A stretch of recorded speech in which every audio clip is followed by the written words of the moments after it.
Continuando a ver as opções de materiais, vamos ver a parte de reflexos. Para isso eu vou fazer o seguinte, ó, eu vou começar uma cena totalmente nova aqui no Cinema 4D, vou criar um cubo novo, nas opções dos atributos dele, na aba de Object, eu vou ativar o Fillet.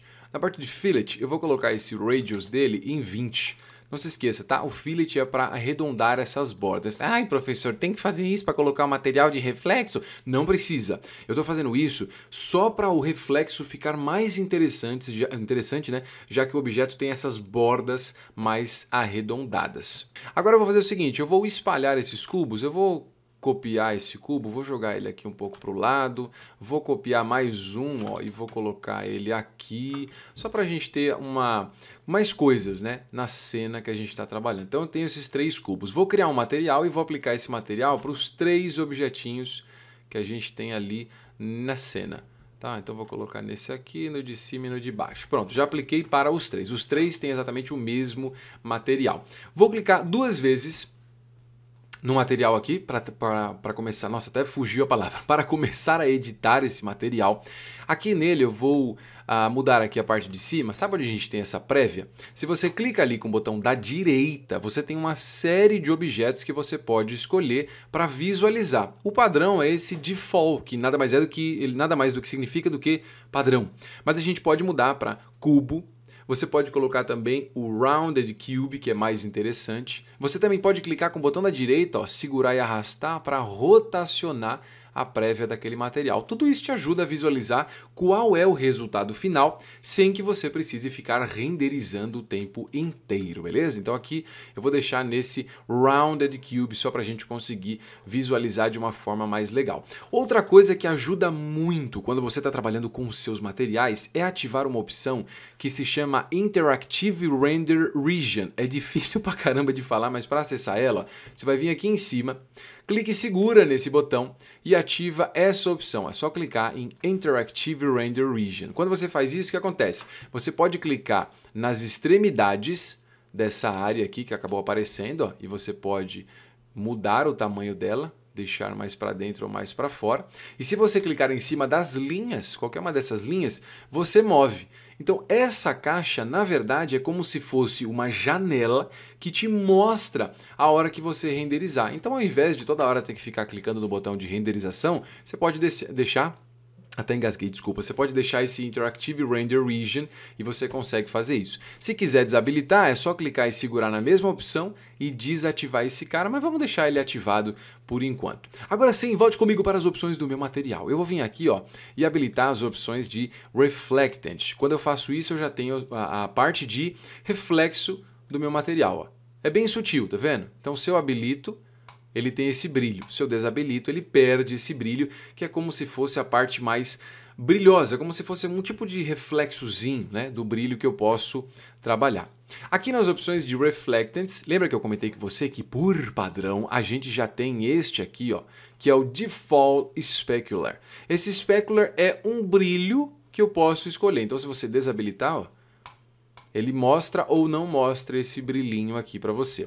Com a opção deste brilho, né, selecionada, aqui embaixo você tem, ó, o Width, Fall Off, Inner Width, que são várias opções para você escolher como esse brilho vai ficar. Por exemplo, no Width você tem se ele é menorzinho, um brilhinho, né, só um pontinho de brilho, ou se ele vai ser um brilho, aquela coisa imensa, aquela coisa gigantesca. Você tem o Fall Off, que seria a suavização das bordas, tá vendo? Se você coloca pouco aqui, fall off, ele vai pegar, ó, e vai deixar bem suave. Se você aumenta o fall off, ele deixa esse brilho mais marcado. E outras opções que você pode escolher. Por enquanto eu vou fazer o seguinte, vamos colocar um reflexo zerado aqui. Então clique em cima da opção Default Specular e coloca Remove. Quando você coloca Remove, ele tirou tudo, ele não tem mais nenhuma opção. Embora o Reflectance esteja habilitado, eu não tenho nada nele. Para a gente começar a trabalhar, eu vou clicar em Add para adicionar alguma coisa. Eu vou colocar esse Reflection Legacy. Quando eu coloco esse cara, automaticamente ele faz um reflexo total que é quase um espelho. Pô, professor, mas sumiu tudo na tela. Então, sumiu tudo na tela porque como ele é um reflexo total e a minha cena está totalmente preto, ele está refletindo esse preto, tá? Então você pode vir aqui nas opçõezinhas, ó, de Global Reflection Brightness. Quanto mais você coloca, ó, mais ele reflete. Tá? Então você pode escolher essas opçõezinhas. Para ficar até mais fácil da gente trabalhar, ó, vamos criar aqui, eu vou desativar o Interactive, clica nesse cara aqui em cima ó, e segura, vamos colocar um Floor. E usando a movimentação, vou colocar o Floor um pouco para baixo. Ainda nesse cara aqui também, ó, clique e segura, vamos colocar um Physical Sky. Pronto, agora eu vou ativar o Interactive Render Region. Fica mais fácil, tá vendo? Agora eu tenho um céu e esse objeto já está refletindo esse meu céu a partir das opções, né, que eu coloquei de Reflectance. Voltando para as opções de Reflectance, a gente acabou de habilitar esse cara. Você tem aqui ó, outras opções interessantes. Roughness, quanto mais Roughness você coloca, mais ele cria um tipo de reflexo fosco. Né? Se você coloca um Roughness tudo para a sua esquerda, ele reflete quase que totalmente. Você vai colocando mais Roughness ali para a direita, ele tenta fazer esse carinho um pouco mais fosco, né? Ele deixa meio desfocado esse reflexo no seu objeto. Você também tem o Reflection Strength, que é a força do reflexo, o quanto ele vai refletir. Então, se você coloca tudo, ele vai ter um reflexo bem intenso. Se você coloca menos, ó, ele não vai ter nada. Então, você pode escolher o quanto de reflexo você está querendo. Mais abaixo, você tem aqui ó, a opção de Layer Color, e nela você tem essa abinha onde você pode clicar e escolher alguma cor específica, por exemplo, vermelho. Se você coloca vermelho, ele vai criar um tipo de efeito em cima que coloca essa cor aplicada no seu reflexo. E aqui embaixo você ainda tem o Brightness, que é a quantidade de brilho que vai ter com relação a essa cor vermelha que a gente escolheu. E mais para baixo, deixa eu só colocar esse color de novo aqui como branco, mais para baixo você tem esse aqui, ó, o Layer Mask. Se você ativa o Layer Mask, você pode vir na opção de Texture aqui, ó, nesse botãozinho, e você carrega, por exemplo, um Gradient.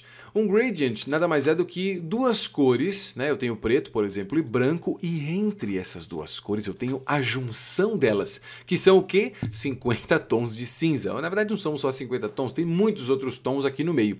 E aí você pode ver que o que ele faz, ó, se você clicar rapidamente aqui em cima desse gradient, você entra nas edições dele. Na parte de Type, eu vou trocar de 2D U para 2D V. E aí o que ele fez? Ó, ele criou um degradê na vertical. Então eu tenho a cor branca em cima, certo? E a cor preta embaixo. Vou clicar aqui para voltar para as opções anteriores. Quando eu faço isso, olha só o que acontece. Ele criou um reflexo aqui no meu material, mas ele começa a refletir muito mais na parte de cima e na parte de baixo ele já não reflete mais tanto. Porque esse Layer Mask faz isso.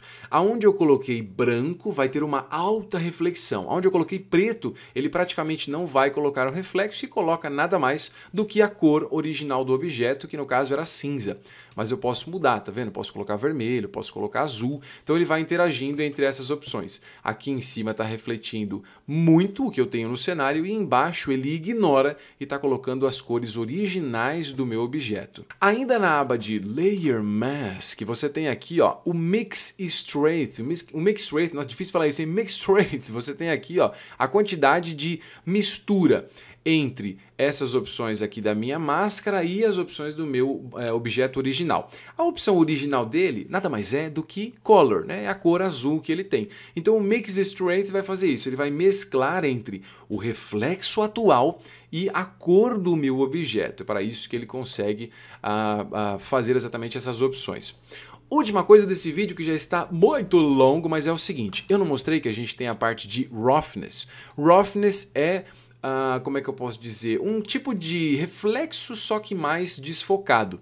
Nessa parte aqui, de Layer Sampling, quando tudo que você vê num programa 3D, Sample, Sampling, essas partes onde tem essas letrinhas, né? Samp, logo de início, o que que é? É a quantidade de definição que ele vai ter. Então, em Layer Sampling, você tem aqui os Sampling Subdivisions, que são as subdivisões. Se você coloca um valor baixo, ele começa a fazer essa coisa horrível aqui, né? Parece que ele está com purpurina, está brilhando. Se você coloca o Sampling Subdivisions no valor mais alto, fica um pouco mais pesado, mas o resultado fica muito mais interessante. Então, quanto mais você colocar, mais profissional, vamos dizer assim. Quanto menos, mais purpurina. E aí você pode escolher qual dos dois você quer trabalhar, beleza? Essas são as opções de reflexo aqui dentro dos materiais.